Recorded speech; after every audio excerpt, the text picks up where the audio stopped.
We can see here that if we speed up the movie, like we did with our little critters, that they start to look like life. And indeed, they're starting to react to their environment because they have to. They have to go one way or the other. And where they end up being is in the configuration that's optimally dissipative or increasing the entropy. These are the original designs to get to the form that we're looking for, until ultimately we get this one here that's with light on, it goes one way, light off, it goes another way. So it's just kind of like sitting there wriggling. Again, we're not suggesting that early life looked anything like this. This is an arbitrary representation of any AB configuration of amino acids, proteins, anything that can be affected by some applied field. So then we start putting little quote-unquote legs on our little critters, A and B. We're not doing anything here. There's just an applied field. And then it turns out if their shapes of their little feet are different, then they can begin to, depending on the surface that they're on, they can actually move or change their internal energies into kinetic and create heat and work in that regard.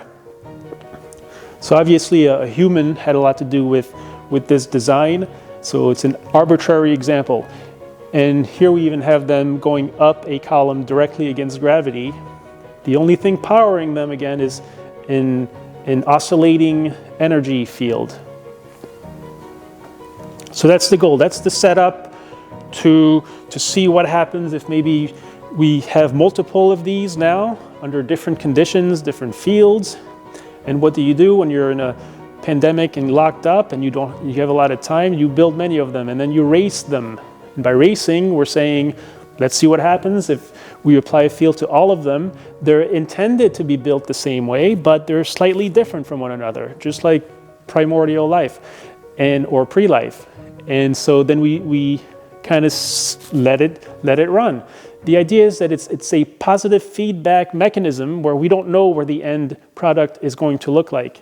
Here we're looking at different substrates so you've got your organism, then you have the gravity acting on it. Here we have sandpaper, and we don't know. We're not judging what should happen or should not happen. All we're saying is that with the applied field and these parameters, the end result is as such. And the end result is that whatever is the optimal dissipative configuration is what it ends up being. So here they're congregating towards the light. Maybe it's good, maybe it's bad, we don't know, but we're already seeing them mishmashing together, becoming something new, for better or for worse. As we proceed, now we have many of them in the same field or area. It's going to look like kind of like a big mess. We don't know what's going on with what. And there's different generations here of animals. We'll notice that one at the bottom there seems really quote-unquote healthy because it's the energy that it's taking from the heat source is actually giving it one good stroke and movement for each time, so it looks maybe a little bit healthier than the others. And if we go back a little bit, there's another one that's a later generation that's supposed to work better, and it's got the slimmest feet, but when we look at it again, as it gets closer to the light, they're actually melting away. So we don't know what's good and bad. Originally, the original cyanobacteria, maybe 3.5 billion years ago, that started producing oxygen, which we love today, we thrive on it. Originally, it was a poison. It wasn't meant to be. It wasn't supposed to be the best thing for the animals at the time, but it brought forth the next set of animals. So who knows what we're setting up in doing or not doing what we're doing today. Today we are literally increasing the temperature of the planet, and nobody's judging. It's just kind of what we were designed to do. Maybe if Mother Entropy was looking down upon us on this day, they would say that we've been good little boys and girls in optimally dissipating and consuming and being efficient in doing so, because in a way that is why we're here. We are the end product of that maximal dissipation. Of course, we need to change that if we're going to continue to live. So, where does that take us?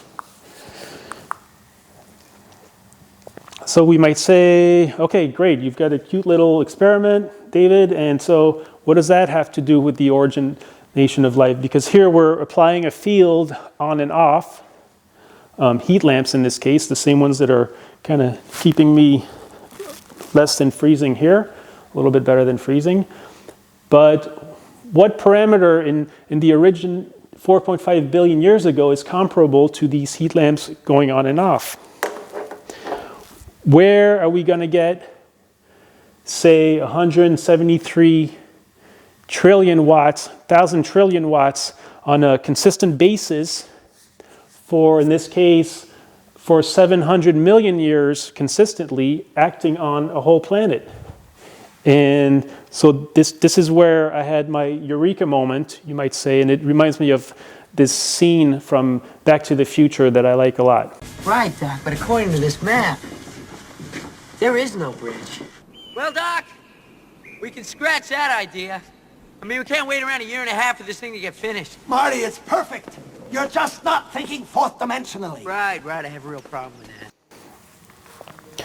Okay, so I wasn't thinking fourth dimensionally, let's say, because we're talking, of course, about the spinning, the rotation of the planet, where every single day for hundreds of millions of years, we have all of this energy half of the time and no energy the other half of the time. We have the AB engine. What I'm presenting to you today is that the rotating of the Earth and having the sun's energy come on and off is the original heartbeat, if you will, the original heat engine that powered the original life on Earth.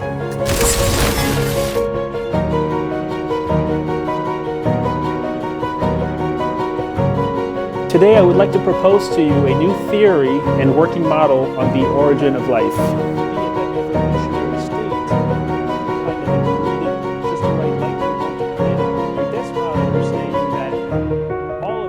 Everything on it got the opportunity to go from A to B, B to A,